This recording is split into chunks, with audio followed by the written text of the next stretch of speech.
Hello, friends. This is Kardec Radio, Hope and Light. At 11 p.m., we apologize for a little delay, but we had a meeting and it took longer than I could to get back here. So we are here for another chapter on the book Hope and Light.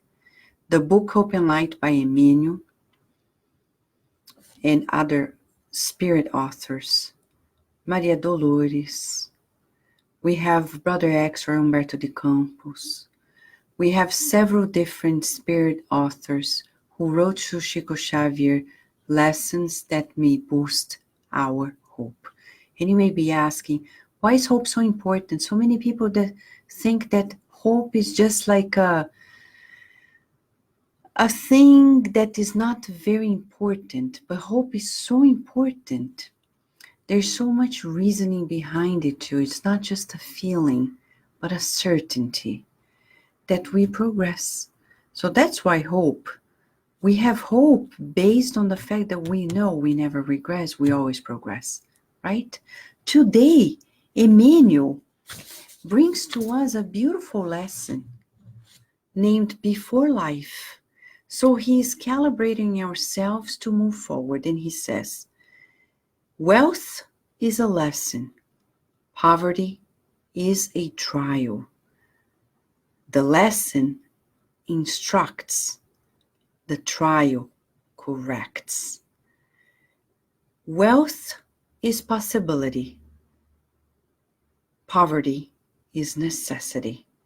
The possibility allows. The necessity hinders. Wealth is a type of instrument, and poverty is another type. One may educate, while the other supports or aids. Wealth is the spring. Poverty is the soil. The spring germinates while the soil produces. However, if the lesson is not extended, then our pride crystallizes. If the trial does not perfect ourselves, we'll tend to be in despair. If the possibility does not help us to achieve the victory of the good, then our path will lead us to the enterprise of evil. If the necessity is not benefiting, it will lead us to rebelliousness.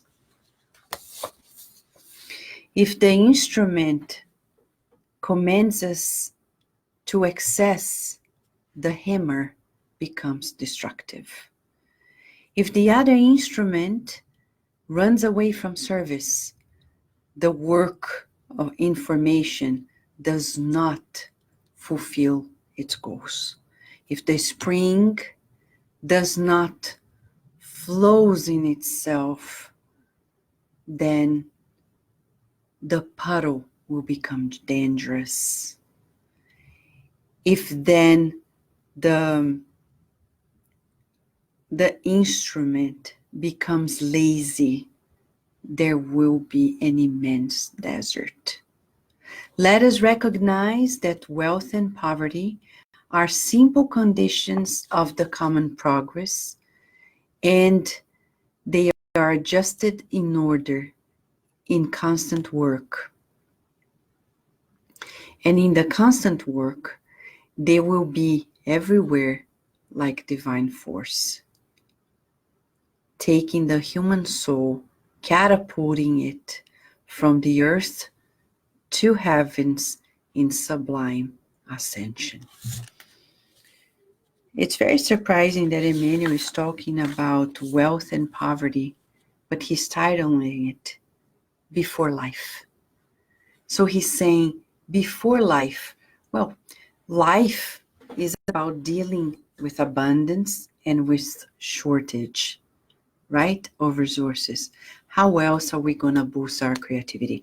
If you go to the book Thought and Life, in the first chapters, actually it's the second chapter, Emmanuel is going to disclose to us that our minds has many departments. One of them is creativity. We barely focus on investing on it. Artists have free rein for it, inventors, scientists, but we often forget that it's vital for us. We are co-creators. The department of creativity is so important. So when we have a lot of resources or shortage of resources, in either ways, we're being asked to boost our co-creative force. And that's what he's saying to us. In either one, we're going to find an opportunity, a possibility, a necessity. As he says, wealth is a possibility. Poverty is necessity. In either way, he says, these are conditions of our progress to catapult ourselves from earth to heavens in the sublime ascension. So when many of us go through wealth, we think, oh, we're so great. We're the chosen ones. God is granting us this.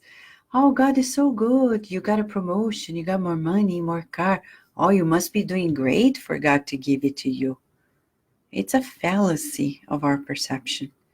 And the reverse. Oh, I'm out of a job. I don't have the money. And we feel like cursed. But neither of those conditions are punishments or privileges. In no part of this message, he's revealing that to us. He's actually breaking it down to say, in either condition, the poor or the wealthy, we're given opportunities to be co-creators for the good, towards the good. So the question for us here is, how are we dealing with poverty or wealth? Because if we don't watch out, it may be destructive, it may be counterproductive, it may lead us to excessive pride, crystallized pride, or the opposite, pure despair, leading us to doing evil, free reign because of lots of resources. I can do whatever I like. Or the reverse, in poverty, creating rebelliousness. So in either situation, we have resources to work with. Be co-creators. So if you ask, what is the exercise today, right, Silvio Otero, Rihanna, and Sunshine, and many friends whom I cannot see everybody, but much love to all of you, and also to the ones who are watching on demand. So what is our exercise?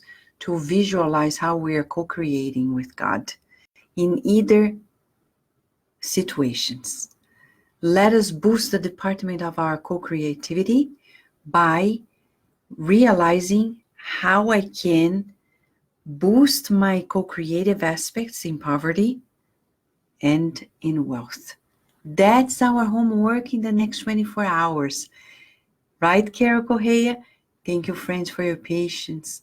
Thank you for your loving kindness today, since we were a little late, or a lot late. But we assure you that we were wrapping up a meeting. So before life, Emmanuel is saying, let's be creative, meaning responsible co-creators. With all the resources we are given at hand, let us then seek the good, feel the good, visualize the good, and mold the good with all the resources we have at hand. We're going to give you a big hug, lots of good wishes, and until tomorrow, God willing. Thank you.